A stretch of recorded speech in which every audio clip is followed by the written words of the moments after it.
नमस्कार विद्यार्थी मित्रांनो, लोकसेवा पब्लिकेशनमध्ये सर्व विद्यार्थ्यांचं स्वागत आहे। मी अप्पा हातनुरे। आज बघा आज आपण महाराष्ट्र नदी प्रणाली पहिलं सुरुवातीला आपण नद्यांचं जे आहे खोरे कुठली वेगवेगळी करतात या सगळ्या गोष्टी बघितल्या आहात। आणि दुसरी गोष्ट नदी, त्यांची लांबी, त्यांचं क्षेत्र काय आहे, नदीच्या काठावरील कुठली शहरं आहेत हे आपण प्रारंभिक माहिती बघितली आहात। आता गोदावरी नदी, प्रत्येक नदी आणि त्या नदीचं पूर्ण डिटेल माहिती बघण्याचा आपण प्रयत्न करत आहोत। बघा आता गोदावरी नदी, आता या गोदावरी नदीवर जास्तीत जास्त प्रश्न येतात। महाराष्ट्रातलं मुख्य खोरं कोणतं असा प्रश्न येतो, बऱ्याच वेळेस आलेला आहे गोदावरी, बरोबर। आता गोदावरी या नदीची महाराष्ट्रामध्ये 8 उपखोरी आहेत। किती आहेत? 8 उपखोरी आहेत। गोदावरी मुख्य खोरं, पूर्णा खोरे, मांजरा खोरे, पैनगंगा खोरे, वैनगंगा खोरे, वर्धा खोरे, प्राणहिता खोरे, इंद्रावती खोरे। म्हणजे महाराष्ट्रामध्ये गोदावरीची 8 उपखोरी आहेत। किती आहेत? 8 उपखोरी, 8 उपखोरी आहेत। गोदावरी मुख्य खोऱ्यासह काय आहेत की 8 उपखोरी आहेत। मग आता गोदावरी नदीला वृद्धगंगा का म्हणतात? की ती पठारावर उगम पावलेली नदी आहे आणि पठार हा गोंडवना प्रदेश आहे, तो खूप जुना आहे, म्हणून त्याला काय म्हणतात?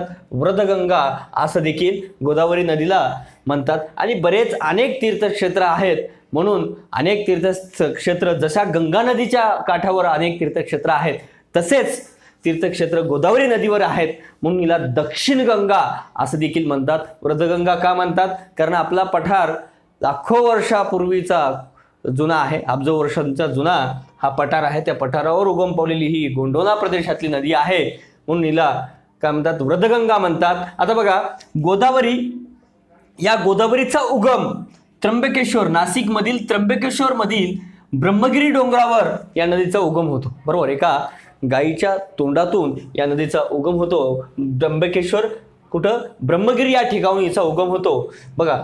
आणि ब्रह्मगिरी हेच नाव असणारं कर्नाटकातील ब्रह्मगिरी या ठिकाणाहून कावेरी नदीचा देखील उगम होतो, बघा लक्षात घ्या। कुठला? कावेरी, ब्रह्मगिरीच आहे तिथेही नाव। पण बघा आता गोदावरी नदीचा उगम कुठं होतो? त्र्यंबकेश्वर, ब्रह्मगिरी या ठिकाणी। मग कुठली नदी आहे ही? पूर्ववाहिनी नदी आहे, बरोबर। आणि जवळजवळ महाराष्ट्राच्या पूर्ववाहिनी नद्यांनी 75% क्षेत्र व्यापलेलं आहे। किती टक्के? 75% महाराष्ट्रातील कुठल्या पूर्ववाहिनी नद्यांनी क्षेत्र व्यापलेलं आहे। पूर्ववाहिनी नदी म्हणजे बंगालच्या उपसागराला मिळणाऱ्या नद्या, आणि पश्चिमवाहिनी नद्या म्हणजे अरबी समुद्राला मिळणाऱ्या नद्या। म्हणजे जे कोकणात उगम पावतात ते सगळे कुठे जातात? अरबी समुद्राला मिळतात, ते पश्चिमवाहिनी नद्या आहेत। तसेच तापी असेल आणि नर्मदा असेल। भारतातील सर्वात लांब पश्चिमवाहिनी नदी नर्मदा आहे आणि महाराष्ट्रातील सर्वात लांब तापी आहे, बघा। आता उगम त्र्यंबकेश्वर, ब्रह्मगिरी या ठिकाणी झालेला आहे गोदावरी नदीचा, आणि गोदावरी नदीची एकूण लांबी 1465 किलोमीटर आहे। आंध्र प्रदेश पर्यंत ह्या उगम गोदावरी नदीचा त्र्यंबकेश्वर या ठिकाणी, ब्रह्मगिरी या ठिकाणी झालेला आहे। एकूण लांबी याची 1465 किलोमीटर आहे। लक्षात घ्या मित्रांनो, मी सांगतोय एक्झाम ओरिएंटेड आहे हे सगळं, लक्षात आलं। त्यानंतर त्याची महाराष्ट्रात किती आहे? 668 किलोमीटर आहे। महाराष्ट्रात किती लांबी आहे? 668 किलोमीटर लांबी आहे, बघा। क्षेत्र बघा, म्हणजे कुठल्या गोदावरी नदीचं क्षेत्र 3,13,389 चौरस किलोमीटर क्षेत्र आहे। 3,13,389 चौरस किलोमीटर काय आहे? क्षेत्र आहे गोदावरी नदीचं। त्यापैकी महाराष्ट्रामध्ये 1,53,779 चौरस किलोमीटर क्षेत्र महाराष्ट्रामध्ये आहे। म्हणजे महाराष्ट्राच्या क्षेत्रफळाच्या जवळजवळ 49.5% क्षेत्र या नदीनं व्यापलेलं आहे। किती? 49.5% क्षेत्र या नदीनं व्यापलेलं आहे, ओके। आता बघा या नदीच्या तीरावरून, याच्यावर मात्र हे खूप महत्वाचं आहे, बघा लक्षात आलं। उगम असेल आणि कुठल्या नद्या मिळतात, आता याच्यावर प्रश्न आलेला आहे, बघा। कुठल्या? शिवना नदीवर विचारलेला आहे, कुठल्या डाव्या तीरावरून वगैरे कशाला विचारले आहे? आता एएसओ मेन्स 2019ला प्रश्न आलेला आहे, बघा मित्रांनो। एक मिनिट, एएसओ मेन्स कशाला आला विचार बघू द्या। तर हा एएसओ मेन्स 2019ला विचारलेला आहे मांजरा नदीवर उजव्या तीरावरून मिळणारी मांजरा नदीवरही प्रश्न विचारले, बघा। एएसओ मेन्स 2019ला प्रश्न आलेला आहे। म्हणजे काय? गोदावरी नदीला उजव्या तीराने मिळणारी मांजरा ही नदी आहे असे वाक्य टाकलेले होते, बरोबर। त्याच्यामध्ये हे मांजरा नदी हे विचारले आहे। त्यानंतर दुधना असेल, शिवना असेल याच्यावरही प्रश्न आलेले आहेत बघा. आणि टॅक्स असिस्टंट 2016ला याच्यावर प्रश्न आलेला आहे 49.5%. महाराष्ट्राच्या किती टक्के क्षेत्र व्यापते गोदावरी नदी याच्यावरही प्रश्न आलेला आहे टॅक्स असिस्टंट 2016ला. वृद्धगंगा याच्यावर कशा आलेला आहे STI प्री 2000 कितीला आलेले आहे 14ला प्रश्न आलेला आहे मित्रांनो. आणि उगम आणि लांबी देऊन प्रश्न विचारले आहे. STI मेन्सला विचारले आहे. उगम असेल आणि लांबी देऊन प्रश्न विचारलेला आहे बरोबर. त्यानंतर पूर्णा नदी खोऱ्यात कोणकोणती धरणे बांधली आहेत त्याच्यावरही प्रश्न आलेला आहे बरोबर. पण आता आपण आणि याच्यावरही प्रश्न आलेला आहे राज्यसेवा मेन्सला आलेला आहे बघा. ज्वारीचं क्षेत्र कुठं एकवटलेलं आहे याच्यावर गोदावरी असेल भीमा असेल या दोन नदींच्या क्षेत्रामध्ये ज्वारीचं जे क्षेत्र आहे ते एकवटले आहे याच्यावरही प्रश्न आलेले आहे बरोबर. अशी अनेक प्रश्न आलेले आहेत. मी प्रश्नाला बघूनच हे तुम्हाला शिकवतोय. प्रश्नाला सोडून कुठल्याही पद्धतीनं तुम्हाला शिकवण्याचा प्रयत्न करत नाही. जास्तीत जास्त एक्झाम ओरिएंटेड जाण्याचा प्रयत्न करतोय हे लक्षात घ्या. मग महाराष्ट्रात क्षेत्र किती आहे 3,13,389 एकूण 3,13,389 चौरस किलोमीटर आहे. महाराष्ट्रात 1,53,779 चौरस किलोमीटर आहे. ते महाराष्ट्राच्या 49.5% आहे. म्हणजे महाराष्ट्रातलं मुख्य खोरं आहे गोदावरी नदीचं बरोबर. आणि हे भारताच्या किती टक्के आहे भारताच्या 10% आहे. लक्षात महाराष्ट्राच्या किती आहे 49.5% आहे. बघा या तीरावर उजव्या तीरावरून गोदावरीला कोणत्या कोणत्या नद्या मिळतात. आता बघा सगळ्या नद्यांचं तुम्ही म्हणाल की सर सगळ्या उजव्या डाव्या करायच्या का. करायची गरज नाही मित्रांनो. फक्त गोदावरी मुख्य खोरं आहे म्हणून त्या नदीचं असेल किंवा काही कृष्णा असेल किंवा भीमा असेल यांचे काही करायचं तर करायचं. पण जनरली आतापर्यंत फक्त एकच मांजरा नदीवर SO मेन्स 2019ला विचारलंय उजव्या तीरानं मिळते का डाव्या. याच्या पलीकडं उजव्या डाव्या असा प्रश्न विचारला नाही.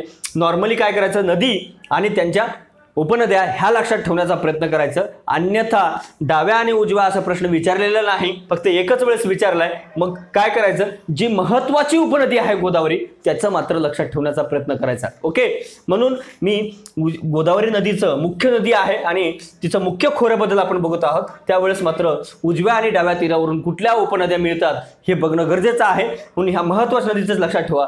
बाकी सगळ्या नद्यांचं काय फक्त नदी आणि त्यांच्या उपनद्या लक्षात ठेवा. उजव्या डाव्या असं लक्षात ठेवण्याचा प्रयत्न करू नका. एखादी महत्वाची नदी लक्षात ठेवण्याचा प्रयत्न केला तरी चालेल. बघा आता उजव्या तीरानं कोणकोणती मिळतात. दारणा असेल प्रवरा असेल मुळा असेल बोर असेल सिंदफणा असेल बिंदुसरा असेल कुंडलिका असेल आणि मांजरा असेल. आता याच्यामध्ये महत्वाची नदी कोणती हो मांजरा नदी असेल प्रवरा नदी असेल लक्षात ठेवण्यासाठी सांगतोय तुम्हाला. त्यानंतर बिंदुसरा असेल आणि मुळा नदी असेल. बघा आता मांजरा नदी लक्षातच ठेवा उजव्या तीरानं. मांजरा असेल बिंदुसरा असेल प्रवरा असेल दारणा असेल ह्या नद्या काय करायचं लक्षात ठेवायचं. बघा उजव्या तीरानं कुठले दारणा असेल प्रवरा असेल मुळा असेल बोर असेल सिंदफणा असेल बिंदुसरा असेल कुंडलिका असेल आणि मांजरा असेल. मग तुम्हाला फक्त एक मांजरा लक्षात ठेवला तरी चालेल. मांजरा बिंदुसरा आणि प्रवरा ह्या 3 लक्षात ठेवा म्हणजे जनरली प्रश्न आला तर तसा तुम्हाला सुटेल. ओके या महत्वाच्या नद्यावर प्रश्न विचारू शकतात. आता डाव्या तीरानं कुठल्या नद्या भेटतात बघा. कांदवा शिवना खाम आणि दुधना ह्या नद्या काय करतात मिळतात. कांदवा शिवना खाम. कांदवा शिवना एक लक्षात ठेवा आणि कांदवा लक्षात ठेवा. लक्षात डाव्या तीरावरून मिळतात या गोदावरी नदीला. त्यानंतर बघा आपण सगळ्या उपनद्या बघितल्या आहेत गोदावरीच्या. बघा ह्या सगळ्या उपनद्याच आहेत गोदावरीच्या. पूर्णा असेल मांजरा असेल पैनगंगा असेल वनगंगा असेल वर्धा असेल प्राणिता असेल इंद्रावती असेल. तर फक्त डाव्या तीरावरून आणि उजव्या तीरावरून मिळणाऱ्या म्हणून ह्या थोडंसं महत्त्वाचं म्हणून तुम्हाला सांगतोय लक्षात. त्यानंतर बघा 100% भौगोलिक क्षेत्र कुठल्या कुठल्या जिल्ह्याचं व्याप्त आहे बघा.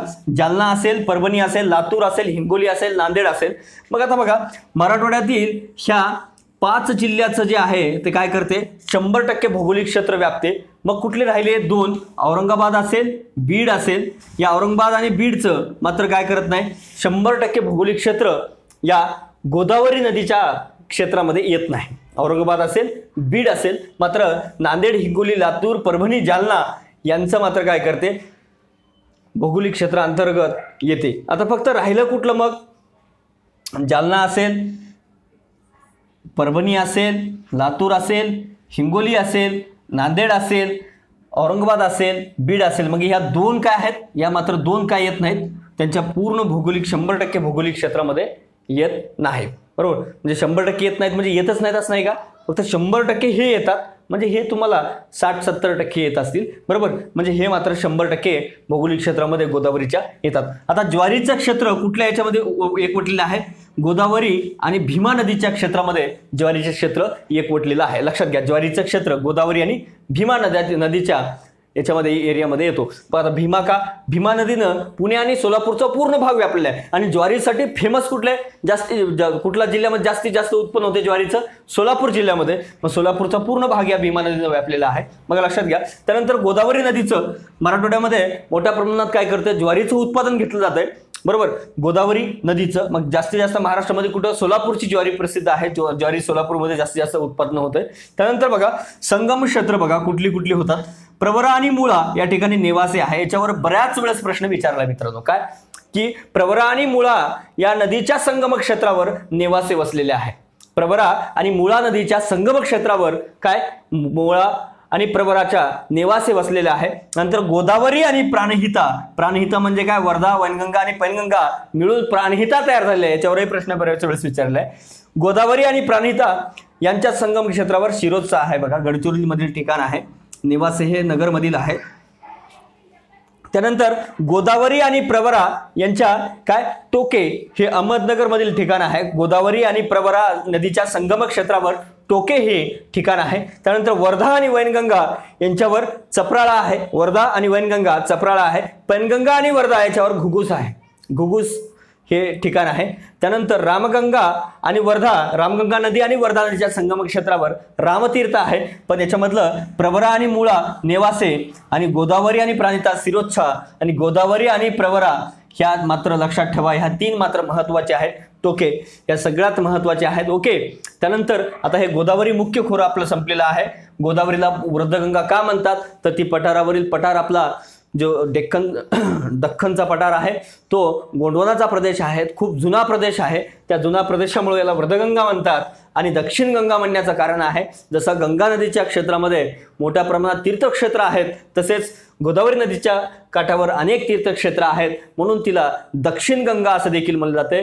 आणि ही कशी नदी आहे? पूर्ववाहिनी नदी आहे, बरोबर. पश्चिमवाहिनी नद्या कोणकोणत्या आहेत? तापी असेल, नर्मदा असेल पश्चिमवाहिनी नद्या, आणि कोकणातील सर्व नद्या काय आहेत? पश्चिमवाहिनी नद्या आहेत. सावित्री असेल, वसिष्ठी असेल. आपण नदी आणि खाड्या बघणार आहोत, त्यावेळेस आपलं सगळं लक्षात येईल. त्यानंतर बघा, आणि नर्मदा नदी आपण हे अगोदरही बघितलंय. नर्मदा आणि तापीच्या दरम्यान सातपुडा आहे, आणि तापी आणि गोदावरीच्या दरम्यान सातमाळा अजिंठा डोंगर रांग आहे. गोदावरी आणि भीमाच्या दरम्यान हरिश्चंद्र आणि बाळाघाट डोंगर रांग आहे. आणि भीमा आणि कृष्णाच्या दरम्यान शंभू महादेव डोंगर रांग आहे. म्हणजे शंभू महादेव डोंगर रांगाच्या दक्षिणेला कृष्णा ही काय आहे? नदी आहे. बघा लक्षात घ्या, पूर्ववाहिनी नदी गोदावरी, तिचा उगम त्र्यंबकेश्वर, ब्रह्मगिरी, एकूण लांबी 1465 किलोमीटर, महाराष्ट्र 668 किलोमीटर, क्षेत्र आहे 3,13,389 चौरस किलोमीटर, आणि महाराष्ट्रामध्ये आहे 1,53,779 चौरस किलोमीटर. हे महाराष्ट्राच्या 49.5% क्षेत्र आहे.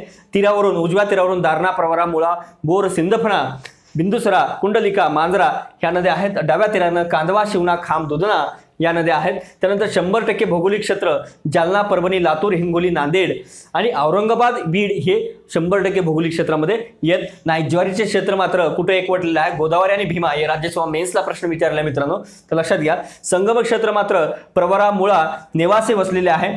त्यानंतर ते नगरमधील आहे. आणि गोदावरी आणि प्राणहिता इथं सिरोच्चा आहे. गोदावरी आणि प्रवरा या ठिकाणी टोके आहे. वर्धा, वैनगंगा, चपराळा, पैनगंगा आणि वर्धा घुगुस, रामगंगा आणि वर्धा रामतीर्थ आहे. त्यानंतर आपण आता एक एक उपखोरी बघू. उपखोरीला जास्तीत जास्त महत्त्वाचं एक्झाम ओरिएंटेड काय आहे? ते उपखोरीचं पूर्णाची उपखोरी नदी आहे, त्या नदीचं उगम कुठं होतो, त्या नदीचं तेव्हा कुठल्या उपनद्या आहेत, किंवा काही महत्त्वाचं काही धरणं वगैरे असतील ते महत्त्वाचं आहे, तेवढं आपण बघू. लक्षात घ्या. आता ही गोदावरी मुख्य नदी आहे. त्या मुख्य नदीबद्दल आपण बघितलं. आपण पूर्ववाहिनी नद्यांनी किती 75% पूर्ववाहिनी नद्यामध्ये पाणलोट होतो, आणि पश्चिमवाहिनी नद्यांनी किती 25% होतो, हे लक्षात घ्या. त्यानंतर बघा आता गोदावरीचा आपण पूर्णा खोरे बघू.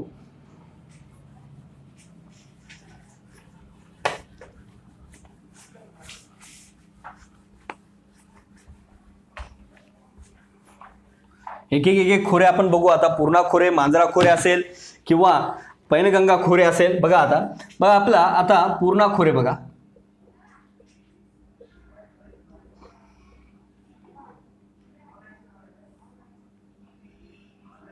परभणी जिल्हा असेल, पूर्णा खोरे बघा. आता पूर्णा खोऱ्यामध्ये पूर्णाचा उगम होतो अजिंठाच्या डोंगर रांगामध्ये. कुठं होतो उगम होतो बघा पूर्णाचा उगम. आता हे महत्वाचं आहे. कुठं बघा, का कसं विचारतात कधी जोड्याजुळामध्ये पूर्णा असेल, मांजरा असेल, पैनगंगा असेल, वनगंगा असेल, वर्धा असेल, प्राणिता असेल, इंद्रावती असेल, यांच्या जोड्याजुळामध्ये त्या नदी आणि त्यांचं उगम यांच्या जोड्याजुळा विचारू शकतात, किंवा नदी त्यांच्या उपनद्या असाही प्रश्न विचारू शकतात. खालीलपैकी कुठली नदी, हे समजा निर्गुणा नदी खालीलपैकी कुठल्या नदीची उपनदी आहे, वर्धा, वैनगंगा, पैनगंगा, प्राणिता असे प्रश्न देखील विचारू शकतात. म्हणून जे महत्वाचं आहे, ज्याच्यावर प्रश्न आजपर्यंत आलेले आहेत किंवा येऊ शकतात, अशाच गोष्टीवर मी जास्तीत जास्त फोकस करतोय मित्रांनो, ते लक्षात घ्या. बघा, उगम अजिंठा डोंगरामध्ये या नदीचा उगम झालेला आहे, अजिंठा डोंगर रांगात. त्यानंतर या नदीचं बघा डाव्या तीरानं या नदीला खेळणा मिळते. खेळणा आता एकमेव आहे म्हणून मी तुम्हाला दिलंय, त्या गरज नाही मित्रांनो. खेळणा आणि उपनद्या जर बघताय तर या दृष्टीनं आपण बघितलं पाहिजे, पण गरज नाही. फक्त उपनद्या जरी लक्षात ठेवला तरी चालेल. आणि उजव्या तीरानं कोणकोणत्या नद्या आहेत बघा, अंजना, गिरजा, कापरा आणि दुधना. अंजना, गिरजा, कापरा आणि दुधना. बघा लक्षात घ्या, पूर्णा खोरे उगम अजिंठा डोंगर रांगात होते. अजिंठा डोंगर रांगामध्ये या नदीचा उगम होतो. डाव्या तीरामध्ये हिला खेळणा मिळते आणि उजव्या तीरानं अंजना, गिरजा, कापरा आणि दुधना. लक्षपूर्वक ऐकलात तर इथंच लक्षात राहतंय, नंतर तुम्हाला अभ्यास करण्याची गरज नाही मित्रांनो. फक्त प्रश्न सोडवायचे नंतर. बघा, जर इथं व्यवस्थित प्रॉपरली केलात आणि नोट्स काढून घेतलात तर याची गरजच नाही तुम्हाला पुन्हा वाचण्याची. लक्षात, मी जे शिकवतोय त्याच्या बाहेर प्रश्न निश्चितच जाणार नाही. फक्त तुम्ही काळजीपूर्वक ऐकणं गरजेचं आहे. बघा, काय उगम काय अजिंठा डोंगर रांगामध्ये होतो. तिचं डाव्या तीरानं कुठली मिळते, खेळणा, आणि उजव्या तीरानं अंजना, गिरिजा, कापरा आणि दुधना ह्या काय मिळतात, उपनद्या मिळतात. आता तुम्ही नुसतं उपनद्या लक्षात ठेवलात, खेळणा, अंजना, गिरिजा, कापरा, दुधना, पूर्णा, आलं लक्षात. त्यानंतर बघा, या पूर्णा नदी खोऱ्यात येळदरी आणि सिद्धेश्वर धरणे बांधली आहेत. बघा, आता हे PSI मेन्स 2019ला विचारलाय आणि राज्यसेवा मेन्स 2015ला विचारलाय. पूर्णा खोऱ्यामध्ये कुठली 2 धरणं आहेत किंवा प्रकल्प आहेत. बघा, कुठली प्रकल्पाने धरणे आहेत, येलदरी प्लस कोणते, सिद्धेश्वर.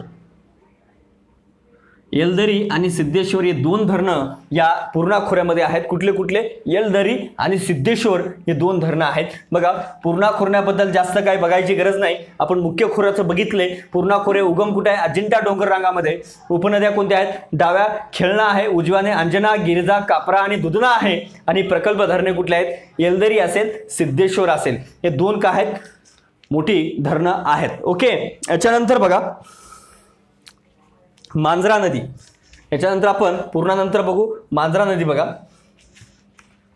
पूर्णा खोरे कळाला असेल, उगम अजिंठा डोंगरात, डाव्या खेळणा, उजव्यानं अंजना, गिरिजा, कापरा, दुधना. प्रकल्प आहेत धरणं येलदरी आणि सिद्धेश्वर पूर्णा नदीवर, बरोबर. त्यानंतर बघा, आता मांजरा नदी.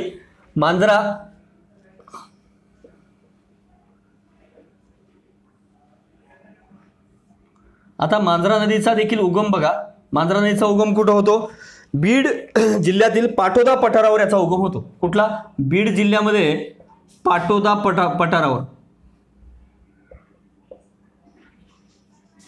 पाटोदा पठारावर या नदीचा उगम होतो, मांजरा नदीचा. मांजरा नदीचा बघा, खोऱ्या अंतर्गत मांजरा, तावरजा, कुठले खोऱ्या अंतर्गत उपनद्या आहेत बघा. कुठल्या आहेत, खोऱ्या अंतर्गत कुठल्या आहेत, मांजरा खोऱ्यामध्ये मांजरा, तावरजा, याच्यावरही प्रश्न आलेला आहे बघा, तावरजावर. ओके, विचारलेला आहे तावरजा. त्यानंतर तेरणा ट्रस्ट माहिती असेल बऱ्याच जणांना, उस्मानाबाद, पद्मसिंह पाटील. गिरणा, त्यानंतर लेंडी आणि मन्याड. लेंडी प्रकल्प आहे, मन्याड. ओके, मन्याडचा भाग. मांजरा, तावरजा, तेरणा, गिरणा, लेंडी आणि मन्याड. बघा, आता उगम काय, मांजरा नदीचा उगम कुठे आहे, बीड मध्ये पाटोदा पठारावर झालेला आहे. उपनद्या मांजरा, तावरजा, तेरणा, गिरणा, लेंडी, मन्याड. बघा, लक्षातच पाहिजे ते. मांजरा नदी खोऱ्यामध्ये कुठले आहेत, मांजरा नदी खोऱ्यामध्ये मांजरा नदीचा उगम कुठं होतो, बीड जिल्ह्यामध्ये पाटोदा पठारावर या नदीचा उगम होतो. उपनद्या आहेत मांजरा, तावरजा, तेरणा, गिरणा, लेंडी आणि मन्याड. या काय आहेत, मांजरा नदीच्या उपनद्या आहेत. त्यानंतर ही बीड जिल्ह्याची दक्षिण सरहद मांजरा नदी निर्माण करते. कुठली? बीड जिल्ह्याची दक्षिण सरहद निर्माण करते. मांजरा नदी दक्षिण सरहद निर्माण करते. अंबाजोगाईजवळ मांजरा नदीच्या काही फाट्याचे नदीचौर्य वान नदीनं केलेलं आहे. बघा, अंबाजोगाईजवळ या नदीचा वान नदीनं काय केलं आहे, याच्या नदी फाट्यांचं काय केलं आहे, फाट्याचं नदीचौर्य वान नदीनं केलेलं आहे. कुठलं? म्हणजे झीज मोठ्या प्रमाणात कुठल्या नदीनं केलं आहे? अंबाजोगाईजवळ मांजरा नदीचं वान नदीनं केलेलं आहे. आता काय काय लक्षात ठेवायचं मांजरा नदीचं? जसं आपण पूर्णा खोऱ्याचं बघितलं आहे. पूर्णा खोऱ्याचं काय काय बघितलं आहे? अजिंठा डोंगर रांगामध्ये उगम पावते. तिच्या डाव्या तीरानं खेळणा मिळते.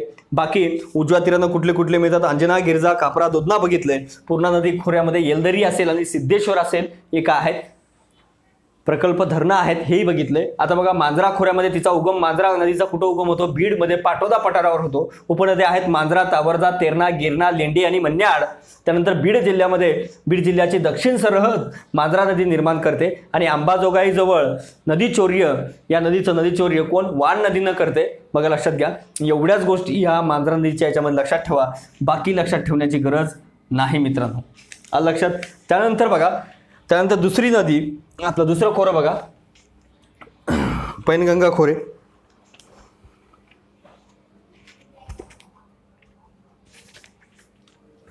आता पैनगंगा वैनगंगा जर म्हणताल तर त्यांचं हे कसं आहे, प्रवाह कसा आहे? उत्तर दक्षिण प्रवाह आहे. पैनगंगा असेल, वैनगंगा असेल, यांचं उत्तर दक्षिण काय प्रवाह आहे, बरोबर? म्हणजे त्यांच्या याचा जो नदीचा प्रवाह आहे तो काय उत्तरेकडून दक्षिणेकडे प्रवाह आहे. बघा, आता लक्षात घ्या. तर पैनगंगा नदी, आता पैनगंगा आणि वैनगंगा बऱ्याच जणांना कन्फ्युजन होते. बघा, पैनगंगा आणि वैनगंगा. पैनगंगा नदी जी आहे ती, पैनगंगा नदी कुठे उगम पावते? ती महाराष्ट्रात उगम पावते. पण वैनगंगा जी आहे ती महाराष्ट्रात नाही, तर ती मध्य प्रदेशमध्ये उगम पावते, बरोबर? मग पैनगंगा नदी जी आहे, मग आता असाही प्रश्न विचारू शकतात, म्हणजे गोदावरीच्या सर्व उपनद्या आणि गोदावरी ही काय महाराष्ट्रातच उगम पावते. चुकीचं वाक्य आहे. का? तर गोदावरीच्या ज्या उपनद्या आहेत, काही उपनद्या गोदावरीचे काय करतात? मध्य प्रदेशमध्ये उगम पावतात. मध्य प्रदेशमध्ये उगम पावून उत्तरेकडून दक्षिणेकडे येऊन काय करतात? गोदावरीला मिळतात. मग ती गोदावरीची कुठली आहे? पैनगंगा. बघा, पैनगंगा, वैनगंगा कुठं उगम पावते? मध्य प्रदेशमध्ये. पण त्याच नावासारखी पैनगंगा ही काय कुठं उगम पावते? अजिंठा डोंगर रांगामध्ये उगम पावते. बघा, मराठवाड्यात अजिंठा डोंगर रांगामध्ये उगम पावते.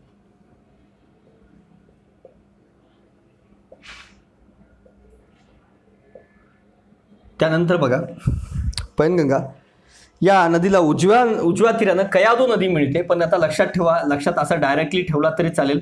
कयाधू उजव्या तीरानं मिळते.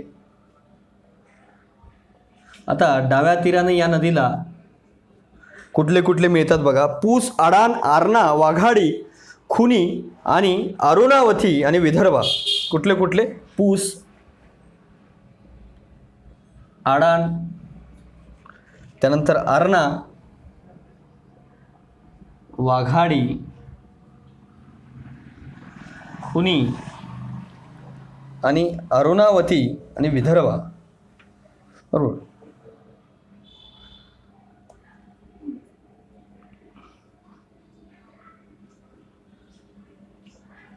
मित्रांनो, लक्षात घ्या, सहस्त्रकुंड धबधबा कुठल्या नदीवर आहे? पैनगंगा नदीवरच आहे. बघा, सहस्त्रकुंड जो धबधबा आहे तो कशावर आहे? पैनगंगा नदीवरच आहे. मग आता नदी महत्वाचं काय याच्यामध्ये? नदी असेल आणि तिचं उगम असेल आणि तिच्या उपनद्या असतील आणि कुठली सरहद निर्माण करते किंवा कुठं उगम पावते, ह्या गोष्टी वेगळ्या बघणं गरजेचं आहे. बघा, आता पैनगंगा नदी तिचा उगम अजिंठा डोंगर रांगामध्ये होतो आणि हिच्या कयाधू ही तिला उजव्या तीरानं मिळते आणि डाव्या तीरानं कुठले मिळतात? पूस, अडाण असेल, अरणा असेल, वाघाडी असेल, खुनी असेल, या नदी काय पैनगंगाला डाव्या तीराने मिळतात. तर सहस्त्रकुंड धबधबा हा काय आहे? पैनगंगा नदीवर आहे. याच्यावर प्रश्न विचारला होता मित्रांनो, सहस्त्रकुंड धबधबा हा वैनगंगा नदीवर आहे. चुकीचा आहे. काय प्रश्नात उत्तर काय पाहिजे? मग सहस्त्रकुंड धबधबा हा पैनगंगा नदीवर आहे. त्यांनी ऑप्शनमध्ये काय दिलं होतं? वैनगंगा नदीवर आहे असा त्यांनी ऑप्शन टाकला होता. ओके, लक्षात घ्या. त्यानंतर बघा, आता पैनगंगा नदीनंतर आणि पैनगंगा नदी कशी आहे? पैनगंगा नदी पैनगंगा असेल किंवा वैनगंगा असेल. पैनगंगा मात्र काय पश्चिमेकडून पूर्वेकडे वाहत जाते मित्रांनो या नदीला मिळण्यासाठी, लक्षात घ्या. त्यानंतर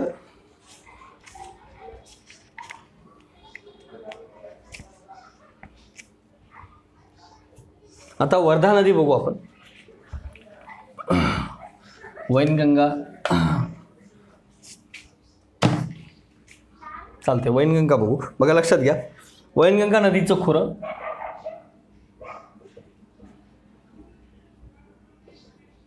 बघा, मी तुम्हाला सगळ्या गोष्टी शिकवतोय, याच्या बाहेर प्रश्न जात नाही मित्रांनो. तुम्ही म्हणाल सर वैनगंगा नदीचं अजून काय करा, लांब्या सांगा, हेन सांगा, ते सांगा, काही नाही.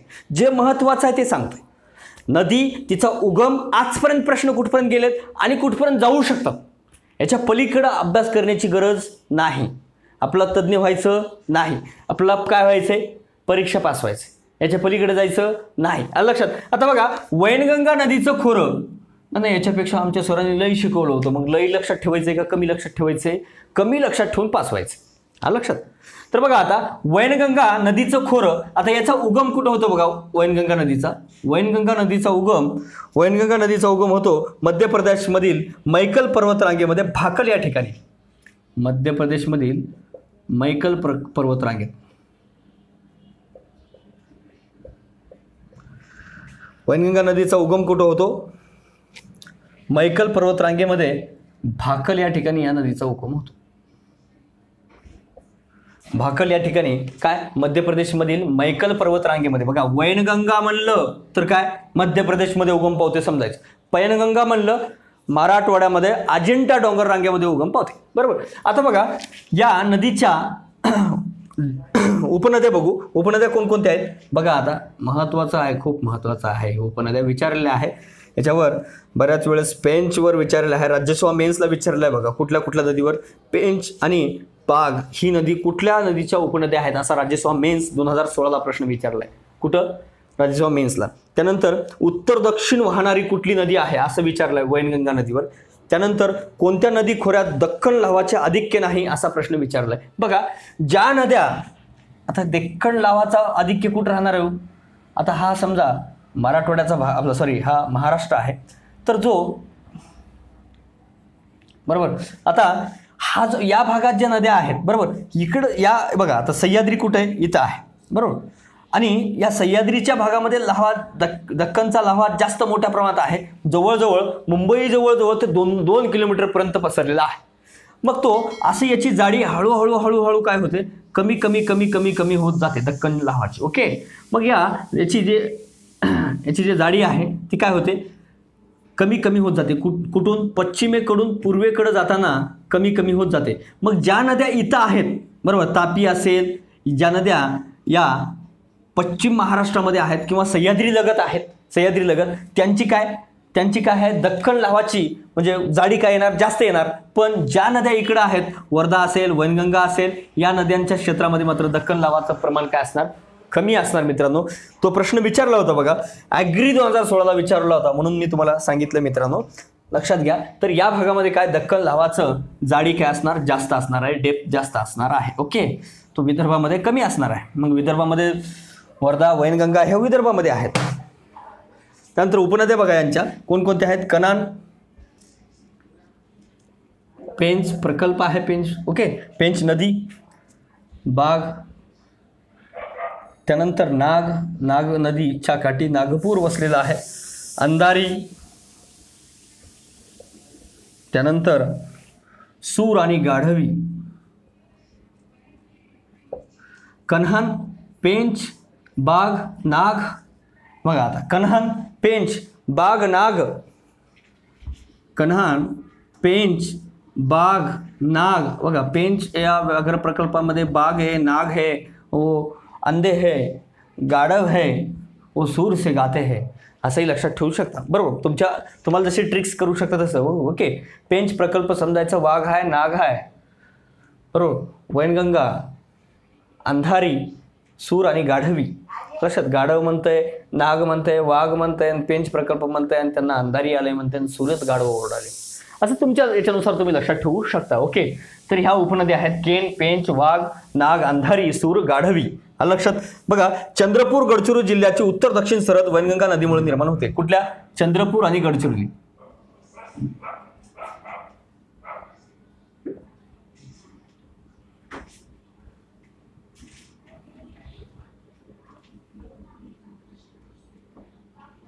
चंद्रपूर आणि गडचिरोली जिल्ह्याची उत्तर दक्षिण सरहद. आता ही नदीच वाहते कशी? उत्तरेकडून दक्षिणेकडे, बरोबर.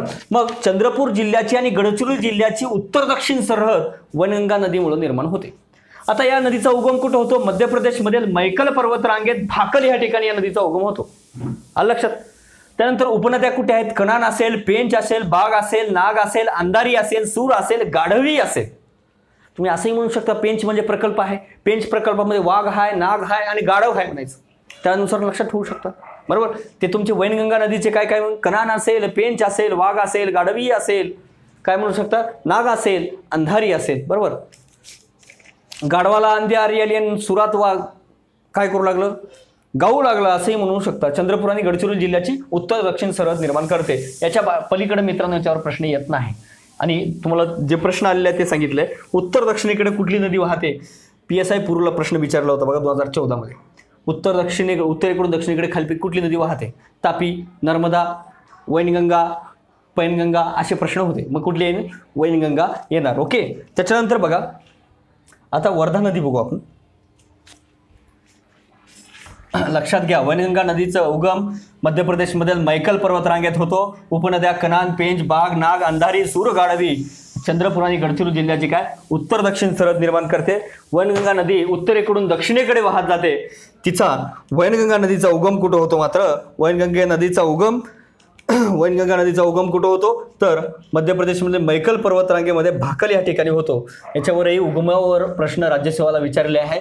मी जे देतोय ते महत्त्वाचे आहेत मित्रांनो. वर्धा.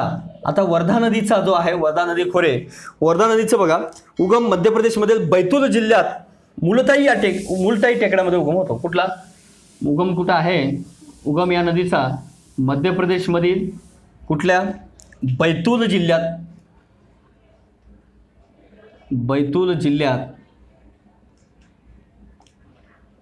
मुलताई टेकड्यात. बघा, मुलताईच्या या ठिकाणी तापी नदीचा उगम होतो, बरोबर. आता बघा, वर्धा नदीचा उगम कुठे होतो? मध्य प्रदेशमधील बैतूल जिल्ह्यात मुलताई या ठिकाणी, मुलताई टेकड्यावर यांचा उगम होतो. याच्यावरही प्रश्न विचारले आहे. मुलताई टेकड्यात खालीलपैकी मुलताई टेकड्यामध्ये कुठली नदी उगम पावते? बऱ्याच असे प्रश्न विचारले आहेत. वरील विधानं खालीलपैकी कुठल्या नदीशी लागू पडतात अशी बरीच प्रश्न विचारले आहेत. मग काय विचारले आहे? उगम या नदीचा उगम मध्य प्रदेशमध्ये बैतूल जिल्ह्यात मुलताई या ठिकाणी होतो. या नदीची उपनदी निर्गुडा ही तिची उपनदी आहे. मग ती नदी उत्तरेकडून दक्षिणेकडे वाहत जाते. ती नदी किंवा त्या दुसऱ्या वैनगंगा आणि प्राणिता मिळून काय तयार होते असं काही सांगतात. आणि वर देतात की वरील विधाने खालीलपैकी कुठल्या नदीस लागू पडतात असेही प्रश्न विचारलेले आहेत. आलं लक्षात. तर बघा आता वर्धा नदी या सगळ्या नद्यांमध्ये वर्धा नदी सगळ्यात जास्त लांब आहे. बघा 455 किलोमीटर आहे. बाकी सगळ्या लक्षात ठेवण्याची गरज नाही. बघा आता वर्धा उगम मध्य प्रदेशमधील बैतूल जिल्ह्यात मुलताई टेकड्यामध्ये तिचा उगम होतो. लांबी उत्तर दक्षिणेकडून 455 किलोमीटर आहे. गरज नाही लांबीची. बघा, वर्धा अमरावती पुढे यवतमाळला जाते. काय हिचा प्रवास कसा आहे? वर्धा अमरावती पुढे कुठे जाते ना? यवतमाळ. असं करत करत ती कुठे जाते? गडचिरोलीकडे जाते. चंद्रपूर गडचिरोलीकडे जाते. ओके, आता उगम झाला त्यानंतर याच्या उजव्या तीरानं मिळणारे बघा वेमला, निर्गुडा, विदर्भा आणि डाव्या तीरानं कार, बोर, नंद, इरई.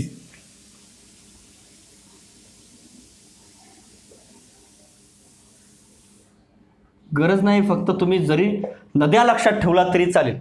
आलं लक्षात. फक्त वर्धा नदीच्या कुठल्या उपनद्या आहेत एवढं लक्षात ठेवला तरी चालेल. डाव्या उजव्या लक्षात ठेवून कन्फ्युजन करून घेऊ नका. ओके, मी एखाद्या वेळेस प्रश्न आला तर म्हणून असं मांडण्याचा प्रयत्न करतो. तुम्ही नोट्स काढताना असंच मांडा जेणेकरून तुम्हाला समजा एखाद्या वेळेस तुम्ही वाचणार पण डोळ्यानं बघताना असं लक्षात येतंय की अरे उजव्या निर्गुडा आपण वर लिहिली होती म्हणजे ती डाव्यानं मिळणार होती. जर असा अनफॉर्च्युनेटली असा प्रश्न विचारला तर तो देखील चुकणार नाही, लक्षात घ्या. पण जास्त फोर्स करू नका. आता बघा उजव्या तीरानं कुठले आहे? वेमला, निरगुडा, विदर्भा. वेमला, निरगुडा आणि विदर्भा.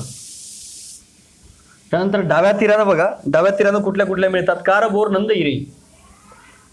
2 अक्षरे आहेत बघा, कार, बोर, नंद, इरई. कार, बोर, नंद, इरई. इरई नदीच्या काठावर चंद्रपूर वसलेले आहे बघा. कुठल्या? इरई नदीच्या काठावर चंद्रपूर आहे. इरई नदीच्या काठावर कुठला आहे? चंद्रपूर. बघा आता वर्धा नदीच्या तीरावरून डाव्या तीरावरून कुठले? कार, बोर, नंद, इरई. काय? कार, बोर, नंद, इरई. आणि उजव्या तीरावरून वेमला, निरगुडा, विदर्भा. वेमला, निरगुडा, विदर्भा, वर्धा. आणि डाव्या तीरावरून कार, बोर, नंद, इरई. कार, बोर, नंद, इरई ही वर्धाच्या कुठल्या? डाव्या तीरावर मिळतात. आता वर्धा नदीचा उगम कुठं? मध्य प्रदेशमधील बैतूल जिल्ह्यात मुलताई टेकड्यामध्ये होतो. जसं आपण वैनगंगेचं बघितलंय, वैनगंगेचा उगम कुठं होतो? मध्य प्रदेशमधील भाकल या ठिकाणी होतो. आता इथं मध्य प्रदेशमधील बैतूल जिल्ह्यात मुलताई टेकड्यामध्ये होतो. मुलताई टेकड्यामध्ये तापी नदीचा देखील काय होतो? उगम होतो. लक्षात. त्यानंतर बघा आता वर्धा नदीचं सगळ्यात महत्त्वाचं वर्धा नदीचं बघा, वर्धा नदीच्या खोऱ्यामध्ये सगळ्यात जास्त मोठ्या प्रमाणात कोळशाच्या साठ्याकरता ही नदी ओळखली जाते. राज्यसभा मेन्सला देखील याच्यावर विचारलंय की कोळशाचे साठे मोठ्या प्रमाणात कुठल्या नदी खोऱ्यामध्ये आहेत? कुठल्या नदी खोऱ्यामध्ये आहेत कोळशाचे साठे? कुठल्या नदी खोऱ्यामध्ये आहेत? वर्धा नदी खोऱ्यामध्ये आहेत. याच्यावर राज्यसभा मेन्स 2018ला देखील प्रश्न आलेला आहे. ओके, बऱ्याच वेळेस आहे बघा, या निरगुडा नदीवरही प्रश्न विचारलेला आहे. लक्षात. निरगुडा नदीवर कधी आलेला आहे प्रश्न? तर बघा उपनदी म्हणून एक्साईज सब इन्स्पेक्टर 2017ला विचारलेला आहे. वणी हे गाव कुठं वसलेलं आहे याच्यावरही प्रश्न विचारलेला आहे. ओके, तर बघा आता लक्षात घ्या, मुलताई टेकड्या असतील याच्यावरही प्रश्न आलेला आहे. मुलताई टेकड्यावर. त्यानंतर इरई याच्यावरही प्रश्न विचारले आहे. निरगुडावर प्रश्न विचारले आहे. कोळशाचे सर्वाधिक साठे वर्धा या ठिकाणी प्रश्न विचारलेला आहे. बरं लक्षात आलं. तर वर्धा, अमरावती आणि यवतमाळ अशी सरहद निर्माण करणारी नदी, त्यानंतर उगम तिचा मैथूल जिल्ह्यात सलताई ठिकाणी होतो. तिची उपनदी निरगुडा आहे. तर मग वरील वर्णन खालीलपैकी कुठल्या नदीचा आहे असा प्रश्न विचारलेला आहे. तो आहे वर्धा. पैनगंगा, वनगंगा असं पर्याय दिलते आणि वर्धा ही त्याचं काय उत्तर होतं. लक्षात घ्या. म्हणून लक्षात घ्या, पुन्हा सांगतो, वर्धा उगम मध्य प्रदेशमध्ये कुठं आहे? बैतूल जिल्ह्यात मुलताई टेकड्यामध्ये झालेला आहे. तीरावरून तिच्या उजव्या तीरावरून तिला वेमला, निरगुडा, विदर्भा मिळतात. डाव्या तीरावरून कार, बोर, नंद, इरई होते. त्यानंतर कोळशाचे साठे वर्धा नदीच्या क्षेत्रामध्ये मोठ्या प्रमाणात कोळशाची साठे आढळतात. त्यानंतर बघा आता आपण कुठले कुठले बघितले? वर्धा, पैनगंगा असेल, वैनगंगा असेल, वर्धा असेल. बघा आता या 3 नद्यांचा मिळूनच काय तयार होतो? प्राणहिता तयार होते. काय? वर्धा असेल, मग ह्या नदी पैनगंगा नदी अजिंठा टेंगूर रंगातून येते. या 2 नद्या वरून येतात. बरोबर. कुठल्या? मध्य प्रदेशमधून येतात. कुठली असेल? वर्धा असेल, वैनगंगा असेल आणि ही काय आहे? पैनगंगा असेल. ह्या नदी एकत्र येऊन या एकत्र प्रवाह काय? या एकत्र प्रवाहाला काय म्हणतात? प्राणहिता म्हणतात. याच्यावर बरेच वेळेस प्रश्न विचारले मित्रांनो. म्हणजे काय? वर्धा, वैनगंगा, पैनगंगा. या वर्धा असेल, वर्धावरून येऊन वैनगंगा कुठून येते? वरूनच उत्तरेकडून दक्षिणेकडे वाहत येते आणि चंद्रपूर जवळ ह्या नद्या काय करतात? एकत्र मिळतात आणि एकत्र मिळाल्यानंतर याला नाव काय? प्राणहिता. ती गडचिरोलीतून समोर जाते. लक्षात घ्या. हिचं नाव काय? काय कुठल्या 3 नद्यापासून मिळते? पैनगंगा असेल, वर्धा असेल, वैनगंगा असेल, याच्या एकत्रीकरण तिला प्राणहिता म्हणतात. आता प्राणहिता नदीचं खोरं बघा.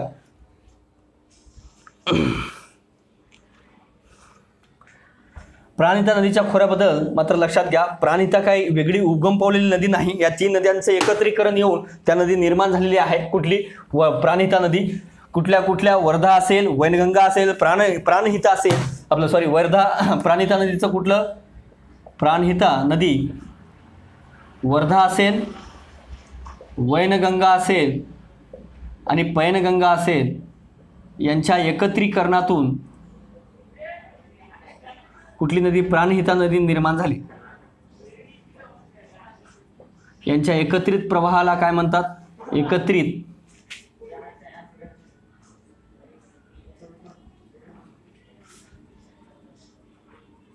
यांच्या एकत्रित प्रवाहास प्राणहिता असे म्हणतात.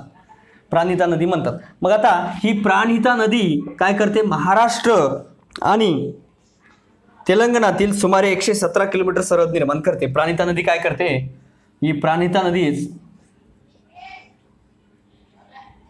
महाराष्ट्र प्लस तेलंगणा यांची 117 किलोमीटरची सरहद निर्माण करते. लक्षात, प्राणहिताच्या उपनद्या म्हणला तरी चालेल, वर्धा, वैनगंगा, पैनगंगा किंवा या 3 नद्या एकत्र मिळून प्राणहिता निर्माण झाली म्हणलं तरी चालेल. याच्यावर बऱ्याच वेळेस प्रश्न विचारलेला आहे, कुठल्या नद्या एकत्र येऊन प्राणहिता तयार होते, वर्धा, वैनगंगा आणि पैनगंगा. ओके, याच्या बाहेर जनरली याच्यावर प्रश्न येत नाही मित्रांनो. टॅक्स असिस्टंट 2016ला याच्यावर विचारलं बघा, 3 कुठले एकत्र येतात. त्यानंतर टेक्निकल असिस्टंट 2013ला देखील एकत्रित प्रवास काय म्हणतात असाही प्रश्न विचारलेला आहे. वर्धा, वैनगंगा, पैनगंगा याच्या एकत्रित प्रवास काय म्हणतात, प्राणहिता. आणि प्राणहिता म्हणजे कुठल्या कुठल्या नदीचं संगम होय, हे मात्र कशाला विचारलेलं आहे, टॅक्स असिस्टंट 2016ला विचारलेलं आहे. त्यानंतर इंद्रावती नदी, कुठली, इंद्रावती नदी. शेवटचं बघा, इंद्रावती नदी. इंद्रावती नदी अतिशय म्हणजे शेवट, म्हणजे सगळ्यात पूर्वेकडील नदी म्हणलं, महाराष्ट्राच्या सगळ्यात पूर्वेकडील नदी म्हणजे कोणती, इंद्रावती नदी होय. कुठली, महाराष्ट्राच्या सर्वात पूर्वेकडील नदी इंद्रावती नदी.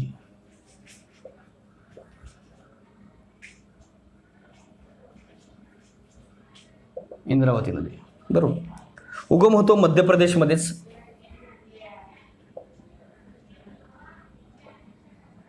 मध्य प्रदेशातच हिचा उगम होतो.